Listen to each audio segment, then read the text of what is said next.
Hello family, welcome to my channel. இன்றைக்கி lunch box special egg roll bisibelebath. சப்பாத்தி நல்லா தட்டி எடுத்தாச்சு.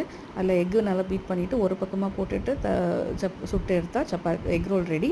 அதில் மைனஸ் சாஸு வெங்காயம் போட்டு ரோல் பண்ணி கொடுத்தா பசங்க விரும்பி சாப்பிடுவாங்க. பிசிபெலேபாத்துக்கு பருப்பு, ப்ரோக்கன் ரைஸ், கேரட்டு, பீன்ஸு, நூக்கல் போட்டு கொஞ்சம் நல்லா வேக வைக்கணும். குழன்னு வேக வைக்கணும். அதில் மஞ்சத்தூள், உப்பு, சீரகம் போட்டுட்டு ஒரு 5-6 விசில் எடுத்தாக்க நல்லா வெந்துடும். தாளிக்கிறதுக்கு வேர்க்கடலை, உளுந்து, கடுகு, சீரகம், கருவேப்பிலை, காஞ்ச மிளகா, வெங்காயம் போட்டு நல்லா வதக்கிட்டு அதில் தக்காளியும் போடலாம். 2 தக்காளி போட்டு வதக்கிட்டு கொஞ்சம் ஒரு நெல்லிக்காய் அளவு கூட ஒரு சின்ன சைஸ் அளவு புளி தண்ணி ஊற்றிட்டு கொஞ்சம் வெல்லம் தண்ணி எல்லாம் போட்டு நல்லா கலரிட்டு கொஞ்சம் பெருங்காயம், எம்டிஆர் பிசிபெலேபாத் மசாலா போட்டால் கொஞ்சம் நல்லாயிருக்கும். எல்லாம் போட்டு கலரிட்டு அந்த தாளிக்கிறத நம்ம வேக வச்ச பருப்பு அரிசியில் போட்டு நல்லா கலரிட்டு எடுத்தால் சுட செட்டு பிசிபெலேபாத் ரெடி. பசங்களோட டிஃபன் பாக்ஸு ரெடி. உங்கள் வீட்டில் என்ன டிஃபன் பாக்ஸ் சொல்லுங்கள்.